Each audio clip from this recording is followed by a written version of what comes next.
Assalamu alaikum. Dear viewers, you are watching Rise CSS YouTube channel and I am Zahir. आज के lecture में हम CSS का जो पेपर है इंग्लिश ग्रामर एंड कंपोजिशन उसका एक क्वेश्चन डिस्कस करेंगे जो कि पेपर में 5 नंबर का आता है और वो है पंक्चुएशन। पंक्चुएशन जो है ये होता क्या है? पंक्चुएशन को एक सिंपल वर्डिंग के अंदर हम इसको ये कह सकते हैं वक्फा, यानी हम अपनी कन्वर्सेशन के अंदर जो है एक जो वक्फा करते हैं, एक पॉज करते हैं, ठीक है, वो पंक्चुएशन है। पंक्चुएशन जो है ये आम तौर पर रिटन लैंग्वेज के अंदर इस्तेमाल की जाती है। उसकी जो मेन रीज़न है वो ये है ताकि जो रीडर है उसे वो सही तरह टेक्स्ट को अंडरस्टैंड कर ले आसानी से, क्योंकि जब हम ओरल कन्वर्सेशन करते हैं उस वक़्त हमारे जो एक बोलने का अंदाज़ होता है उसमें एक ठहराव होता है, एक रुकावट होती है डेफिनेटली, ठीक है, ताकि हमारी बात जो है वो फ़ौरन दूसरे बंदे को अंडरस्टैंड हो जाए। अगर हम बड़ी तेज़ी से बोलें, ज़्यादा स्पीड से बोलें, तो हमारी जो एक कन्वर्सेशन है उसके अंदर भी किसी को अंडरस्टैंडिंग नहीं होगी, इवन ओरल की भी। सो रिटन जो होती है टेक्स्ट, उसके अंदर पंक्चुएशन बहुत इम्पॉर्टेंट होती है। Punctuation, without punctuation written text को अंडरस्टैंड करना टोटली इम्पॉसिबल है। सो पंक्चुएशन जो है वो हमें इंफॉर्मेशन के अंदर एक लिमिटेशन, ठीक है, वो पैदा करके देती है और साथ हमें हमारी जो एक अंडरस्टैंडिंग है वो बहुत ही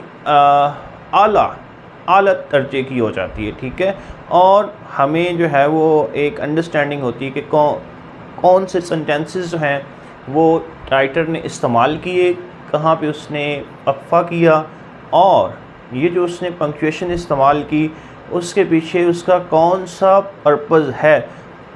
ये अंडरस्टैंड करने के लिए भी हमें कुछ पंक्चुएशन के मीनिंग्स का भी इल्म होना चाहिए, ठीक है।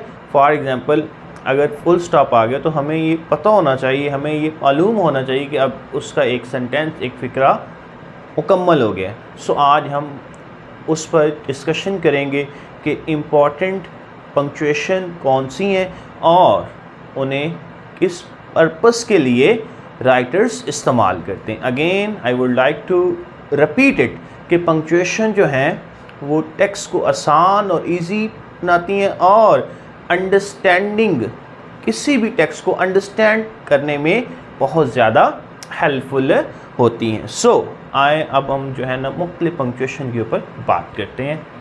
सबसे पहले जी कॉमा।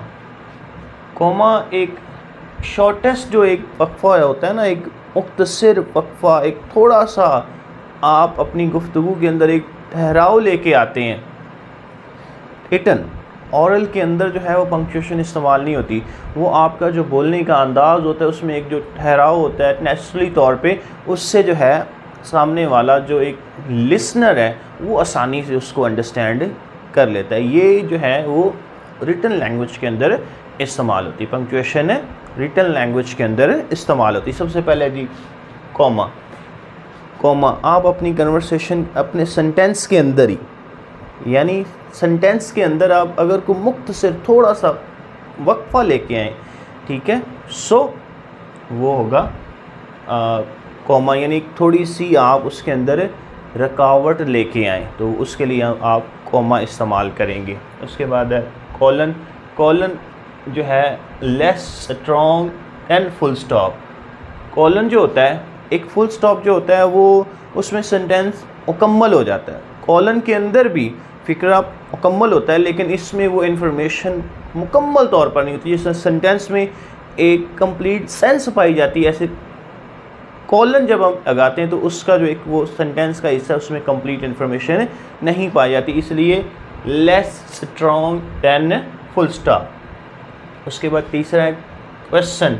हम जब भी किसी से कोई सवाल पूछते हैं तो उस सेंटेंस के एंड पे हम क्वेश्चन मार्क ऐड करते हैं, यानी कोई सवाल पूछने के लिए हम क्वेश्चन मार्क ऐड करते हैं।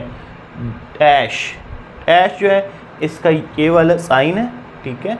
और डैश उस वक्त हम इस्तेमाल करते हैं जब हम किसी सेंटेंस में एक ब्रेक लेके आते हैं, किसी सेंटेंस को तोड़ते हैं, सो उस वक्त हम डैश इस्तेमाल करते हैं। या हम किसी वर्ड को तोड़ रहे होते हैं, यानी एक वर्ड जो है वो हमारा एंड हो गया, ठीक है, एक वर्ड हमारा एंड हो गया, सो हम उसके अंदर जो है एक्स उसे लाइन पे लेके जा रहे हैं, उसका दूसरा पार्ट जो है उसे नेक्स्ट लाइन पे लेके जा रहे हैं, तो उसमें हम डैश इस्तेमाल कर लेते हैं। उसके बाद है जी कोटेशन। कोटेशन जो है ये आम तौर पे इसे हम इन्वर्टेड्स कॉमास भी कहते हैं, ये जो है इसे कोटेशन भी कहते हैं और इसे इन्वर्टेड कॉमास भी कहते हैं। ये हम उस वक्त इस्तेमाल करते हैं जब हम किसी पोएम का टाइटल लिखें या किसी बुक का टाइटल लिखें, उस वक्त हम इन्वर्टेड कॉमा जो है वो इस्तेमाल करते हैं। और अगर हम किसी की जो बात है उससे उसी अल्फाज में अगर कोई आपसे बात करे, आप उसे सेम अल्फाज में अगर आप उसे लिखें, तो उस वक्त भी हम इन्वर्टेड कॉमा इस्तेमाल करते हैं। फॉर एग्जांपल किसी राइटर की, किसी फ़िलासफ़र की आप कोई बात कोट करके और उसे उन्हीं अल्फाज के अंदर लिखते हैं, तो तब भी आप इन्वर्टेड कॉमा इस्तेमाल करते हैं। उसके बाद है पेरेंथेसिस। ये जो है ये इस तरह की ब्रैकेट होती है और हम इसे इसलिए इस्तेमाल करते हैं कि हम टेक्स्ट के अंदर एडिशनल इंफॉर्मेशन, इजाफी इंफॉर्मेशन देने के लिए हम इसे इस्तेमाल करते हैं। इसका एडवांटेज ये होता है कि टेक्स्ट में अंडरस्टैंडिंग जो है वो और अच्छी हो जाती है। लेकिन एक बात मेरी याद रखें, इसका टेक्स्ट में ज़्यादा इस्तेमाल भी काफ़ी ही नुकसानदेह तस्वर होता है, यानी इसका इस्तेमाल करना चाहिए लेकिन बहुत कम करना चाहिए टेक्स्ट के अंदर, ठीक है। उसके बाद है capital letter. Capital letter English language के अंदर हर सेंटेंस का जो फर्स्ट वर्ड होता है वो कैपिटल होता है, ठीक है। उसके बाद नेम, यानी जितने भी प्रॉपर नेम है, ठीक है, या किसी भी कोई भी language, for example Urdu, English, उनका फर्स्ट लेटर कैपिटल होगा। कोई भी प्रॉपर नेम, ज़हीर, अली, अबू बकर, नईम, असगर, कोई भी नाम होगा, सो उसका फर्स्ट लेटर कैपिटल होगा। उसके अलावा एब्रीवेशन जब हम इस्तेमाल करते हैं, कुछ वर्ड्स को हम शॉर्ट करके लिख देते हैं, ठीक है, उस वक्त भी हम जो है वर्ड कैपिटल इस्तेमाल करेंगे। सो ये है कि हम कैपिटल लेटर कहाँ पे इस्तेमाल करते हैं। और हम जब कोई पोइम लिखते हैं, कोई आप शेर अगर आप बोलें, तो वो उसका हर लाइन का जो है फर्स्ट लेटर कैपिटल होगा, ठीक है। सो ये था कि हम कैपिटल लेटर कहाँ पे इस्तेमाल करते हैं। उसके बाद सेमी कॉलन। सेमी कॉलन में भी एक ब्रेक आती है, ठीक है, और ये जो ब्रेक आती है इट्स ग्रेटर ब्रेक, यानी इसमें जो वक्फा आता है वो थोड़ा सा बड़ा होता है, ठीक है। उसके बाद है फुल स्टॉप। ये तो एक बहुत ही एक आसान अंडरस्टैंडिंग है। जब भी एक सेंटेंस मुकम्मल हो जाता है, एक बात मुकम्मल हो जाती है, सो उसके एंड पे जो है वो फुल स्टॉप इस्तेमाल होता है। इसको आप पीरियड भी कहते हैं। इसका इस फुल स्टॉप को जो है इसका सेकंड नेम पीरियड भी है कि आप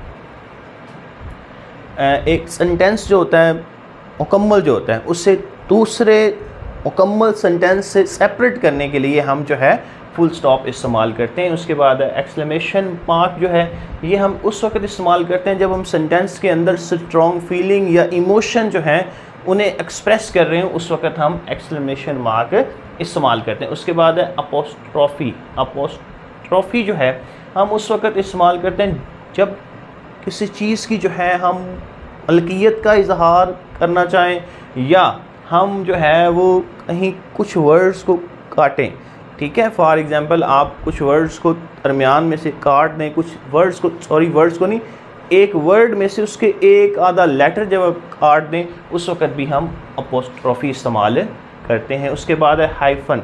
हाइफन हम उस वक्त इस्तेमाल करते हैं जब joining parts of compound word, यानी जो कि कंपाउंड वर्ड्स होते हैं उनके पार्ट्स को आपस में जोड़ने के लिए हम हाइफन का इस्तेमाल करते हैं। फॉर एग्जांपल सेल्फ कॉन्शियस, ठीक है, सेल्फ कॉन्शियस दो वर्ड है, ठीक है, दो कंपाउंड वर्ड हैं, जब उनको हम आपस में मिलाते हैं तो उनके दरमियान हम हाइफन इस्तेमाल करते हैं। उसके बाद द ब्रैकेट हम उस वक्त इस्तेमाल करते हैं जब हम टेक्स्ट के अंदर जिस राइटर ने टेक्स्ट लिखी हुई है उसके अलावा किसी और राइटर की बात अगर आप कोट करना चाहें उसके अंदर, तो उस वक्त हम वो उसके रिमार्क्स जो हैं, जो उसकी डिस्कशन होती है, उसे ऐड करने के लिए हम ये वाली ब्रैकेट इस्तेमाल करते हैं। इसमें भी एडिशनल इंफॉर्मेशन होती है। उसके बाद है थ्री डॉट्स उस वक्त इस्तेमाल करते हैं जब हम मज़ीद इंफॉर्मेशन कुछ रहती हो या आपने कोई बात की उसमें कुछ और इन्फॉर्मेशन ऐड हो सकती है, उस वक्त भी हम थ्री डॉट्स इस्तेमाल करते हैं। So that is all about punctuation and important punctuation और उनकी एक्सप्लेनेशन अलॉन्ग एग्जाम्पल्स। अगर आपको मेरी आज की वीडियो पसंद आई है तो मेरा चैनल सब्सक्राइब करना ना भूलिएगा। अल्लाह हाफिज़।